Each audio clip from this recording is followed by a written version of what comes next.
And welcome to Devatma radio the highest meaning of life series में आप सभी का हार्दिक स्वागत। बात कर रहे हैं आज एक ऐसे अद्वितीय देव जीवन की जिन्होंने सच शिव सुंदर को अपना परम लक्ष्य बनाकर जग के उपकार ही में अपने आप को पूर्णतः समर्पित कर दिया। आपके परम श्रेष्ठ, परम सुंदर और सर्वोच्च जीवन को अल्फाजों से बयान नहीं किया जा सकता।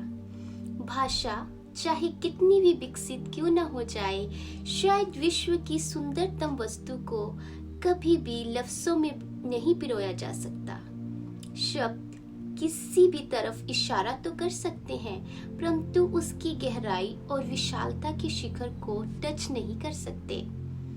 फिर भी लफ्ज तो चाहिए ही, भले ही वो शिखर पर ना पहुंचा सके। हे पूर्ण देव शक्तियां रखने वाले अद्वितीय देव जीवनधारी, पुष्पमय जीवंत प्रतिभा, सत्य और शिव के पूर्ण अनुरागी, महाप्रतापी, संपूर्ण संबंधों की पूर्ण रस में अनुपम गाथा, परम शांति और आनंद पूर्वक दिव्य आत्मा, परम सुंदर और परम श्रेष्ठ विकासकारी विभाग के साथ परम मेल और परम एकता स्थापित करने वाले परम श्रेष्ठ देव प्रभावों के आध्यात्मिक सूर्य, हे विकास के परम श्रेष्ठ कार्यों में सर्वदा सहायक बनकर श्रेष्ठ पदाधिकारी, हम तुष्यवासियों का प्रणाम स्वीकार करें। आपके देव धर्म प्रवर्तक, सत्य धर्म दाता रूप को जिस भाषा ने भी आपकी महानता को अल्फाजों में पिरोया है, उनको भी कोटि कोटि नमन। नेचर के विकासकारी विभाग को भी शत शत नमन, जिसमें ऐसे द्वितीय परम सुंदर देव जीवन को विकसित किया गया है। भारत माता की ऐसी पाक पवित्र धरा को भी हृदय की गहराइयों से नमस्कार, जहाँ पूर्ण सत्व स्वरूप, पूर्ण शुभ स्वरूप द लाइट ऑफ यूनिवर्स देव जीवन का आविर्भाव हुआ। ऐसे पूर्ण देव शक्तियों से सुशोभित दिव्य आत्मा को पाकर भारत की धरा सदा सर्वदा के लिए यूनिक धरा बन गई। सत्य शिव सुंदर रथधारी देव रूप के विकसित हो जाने से मानवीय मूल्यों की नई कौपलें फूटी। एक नई नेचर बेस्ड विज्ञान मूलक सत्य शिक्षा का जन्म हुआ, जिसका आधार वैज्ञानिक विधि था। अगर sciences alone are competent to give us knowledge, तो फिर आध्यात्मिक जगत भी क्यों इससे वंचित नहीं रह सकता था।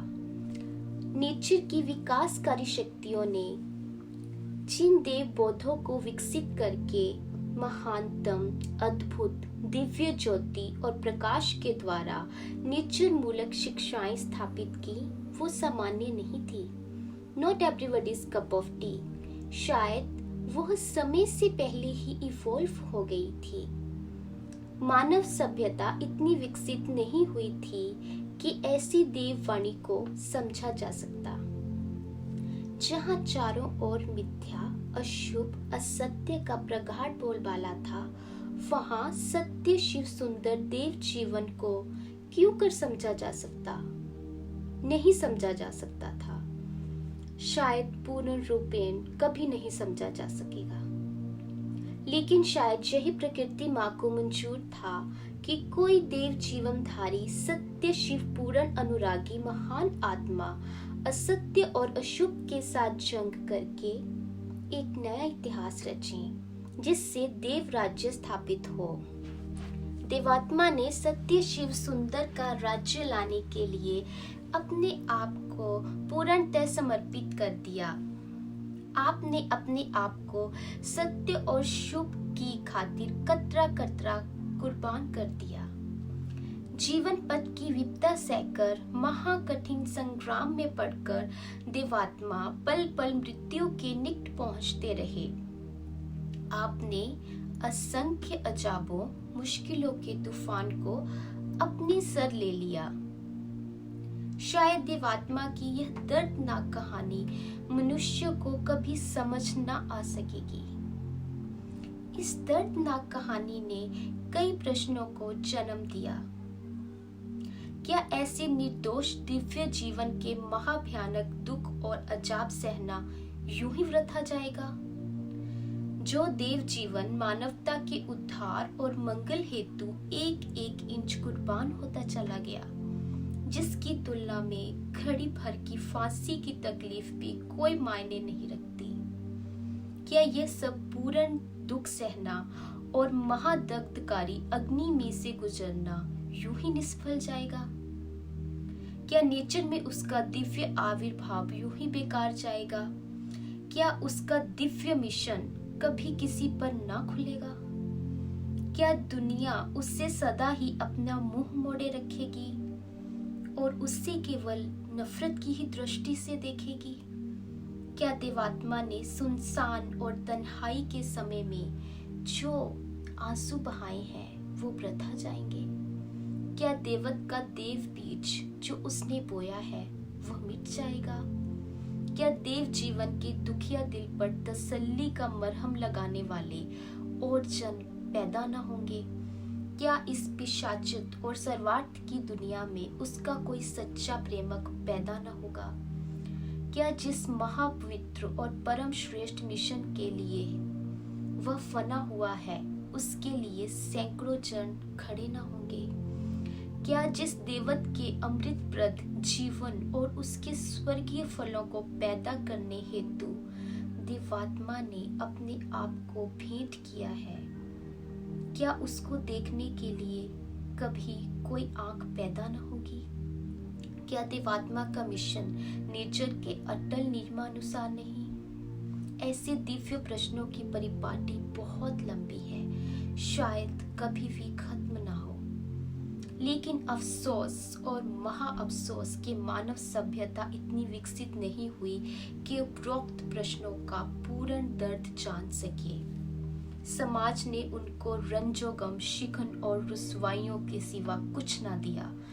शायद इंसान उनको रंजोगम, शिकन और रुसवाइयों के सिवा कुछ दे भी नहीं सकता था। देव जीवन व्रत के लिए सच्चा रहना और उनकी सिद्धि के लिए देवात्मा का उत्पीड़ित होना और निदारुण कष्टों और दुखों को पाना और उन्हें सहना, यह तो मानव समाज के लिए संभव नहीं था। परंतु ऐसे कष्टों में से गुजरकर जो संपूर्ण मेल और स्वर्गीय दृश्य पैदा होंगे, उनको किसी अंश समझा जा सकता है। देवात्मा के देव जीवन और देव धर्म विज्ञान मूलक शिक्षा को पाकर मानो नेचर का विकासकारी विभाग पूर्णता को प्राप्त हो गया हो। देवात्मा के कई शिष्य ऐसे सर्वोच्च जीवन को प्राप्त हो गए जिसकी कल्पना भी आज के मनुष्य मात्र के लिए संभव नहीं है।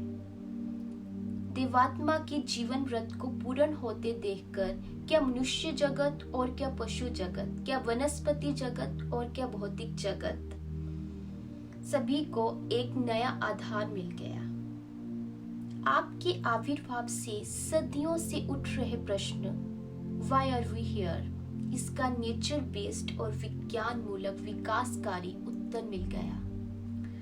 शायद नेचर का जो सपना था वह पूरा होता हुआ दिख रहा है। एक ऐसे दिन का आना कि जिसमें पवित्र उच्च जीवनधारी लोगों का वास हो और चारों जगतों के साथ पूर्ण मेल स्थापित हो सके। इसी पृथ्वी पर स्वर्ग पैदा हो।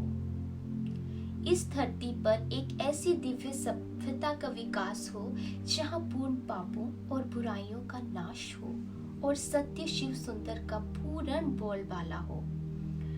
मानव समाज में ऐसे सच्चे और भरोसे के योग्य संबंधी पैदा हों कि जिनके पैदा होने से मनुष्य जीवन सब प्रकार से मीठा और सुखप्रद बन सके, जिससे लोग मृत्यु से जीवन की तरफ लगातार बढ़ते ही चले जाएं।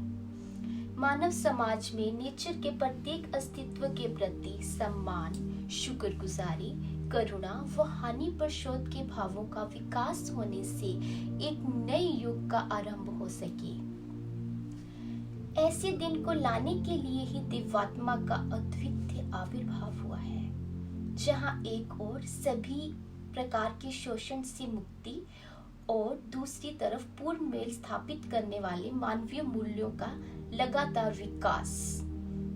इसके लिए हमें देव गुरु दिख जाना होगा, करनी होगी कठिन तपस्या, बिना इसके हल हो ना सकेगा, बिना इसके हल हो ना सकेगा।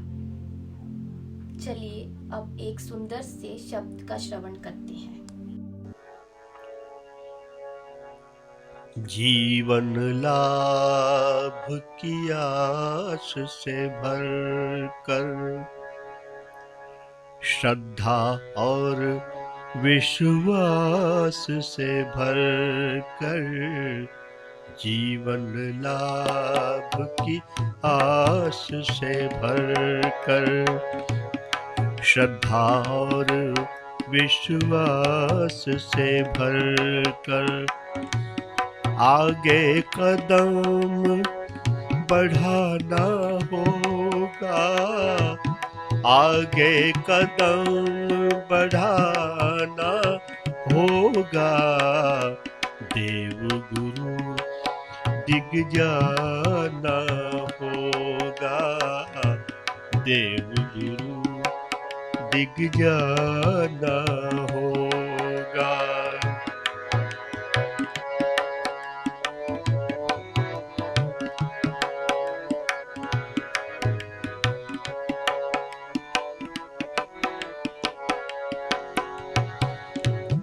करनी होगी कठिन तपस्या,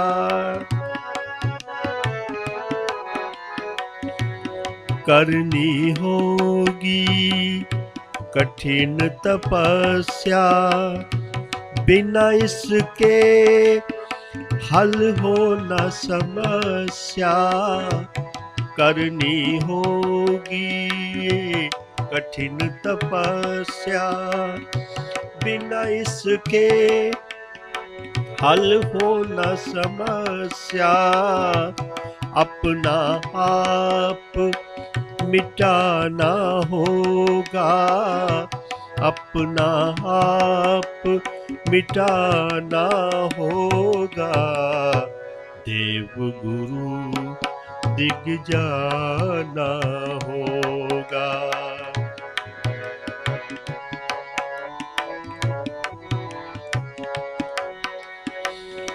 दुख आए तो उनको सह कर, दुख आए तो उनको सह कर, सुख में धन्यवाद से भर कर, दुख आए तो उनको सह कर, सुख में धन्यवाद से भर कर, सतगुरु का बल पाना होगा, सतगुरु का बल पाना होगा, देव गुरु दिग जाना होगा, देव गुरु दिग जाना होगा।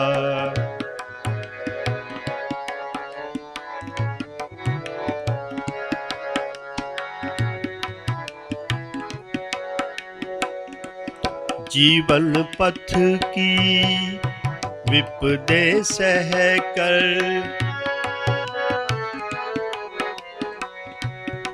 जीवन पथ की विपदे सह कर, महाकठिन संग्राम में पड़ कर, जीवन पथ की विपदे सह कर, महाकठिन संग्राम में पड़ कर, कभी नहीं घबराना होगा, कभी नहीं घबराना होगा, देव गुरु दिग जाना होगा, देव गुरु दिग जाना होगा।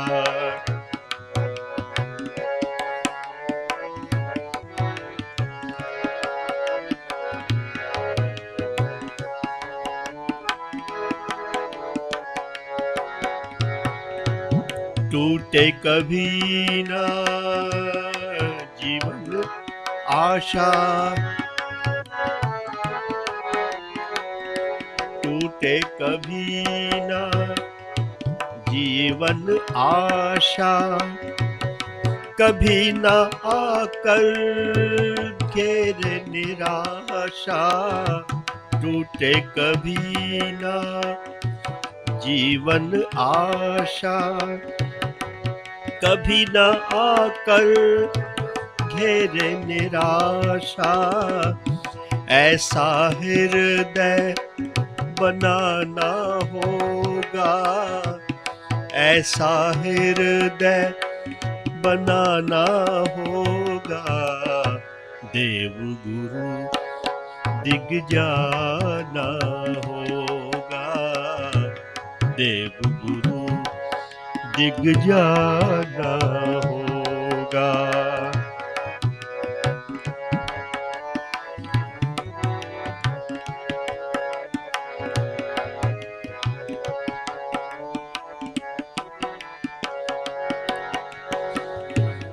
दुर्बलता में गुरु को ध्यान कर, दुर्बलता में गुरु को ध्यान कर, उनकी ज्योति शक्ति पाकर।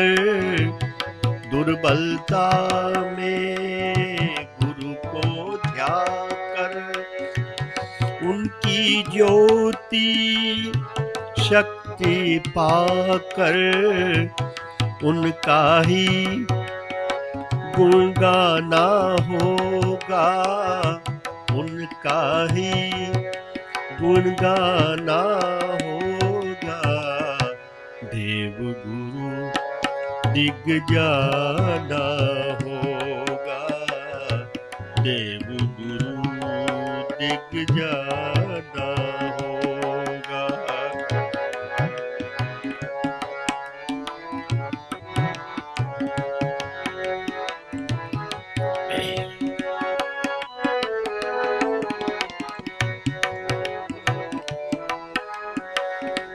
जो कुछ लाभ किया सतगुरु से,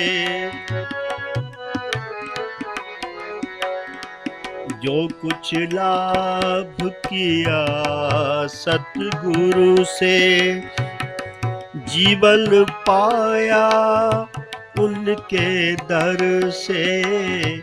जो कुछ लाभ किया सतगुरु से, जीवन पाया उनके दर से। उन्हीं को भेंट चढ़ाना होगा, उन्हीं को भेंट चढ़ाना होगा, देव गुरु जाना होगा, देव गुरु दिग जाना होगा। जीवन लाभ की आस से भरकर,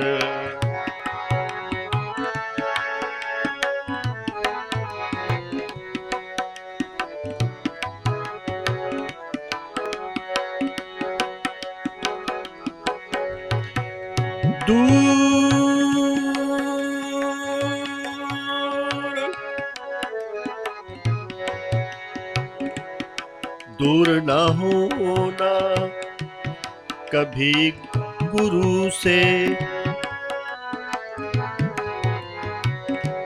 दूर न होना, दूर न होना, दूर न होना, दूर न होना कभी गुरु से। किंतु अपने तन से मन से दूर न होना कभी गुरु से, किंतु अपने तन से मन से सतगुरु को अपनाना होगा, सतगुरु को अपनाना होगा। देवगुरु दिग जाना होगा।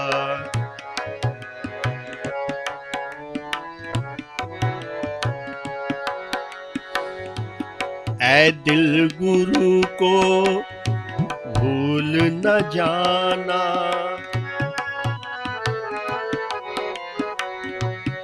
ऐ दिल गुरु को भूल न जाना। बिन गुरु करुणा नहीं ठिकाना, ऐ दिल गुरु को भूल न जाना। बिन गुरु करुणा नहीं ठिकाना, गुरु संग प्रेम बढ़ाना होगा, गुरु संग प्रेम बढ़ाना होगा। देव गुरु दिग जाना होगा, देव गुरु दिग जाना होगा। जीवन लाभ की आस से भरकर, श्रद्धा और विश्वास से भरकर, आगे कदम बढ़ाना होगा, आगे कदम बढ़ाना होगा। देव गुरु दिग जाना होगा, देव गुरु दिग जाना होगा, देव गुरु दिग जाना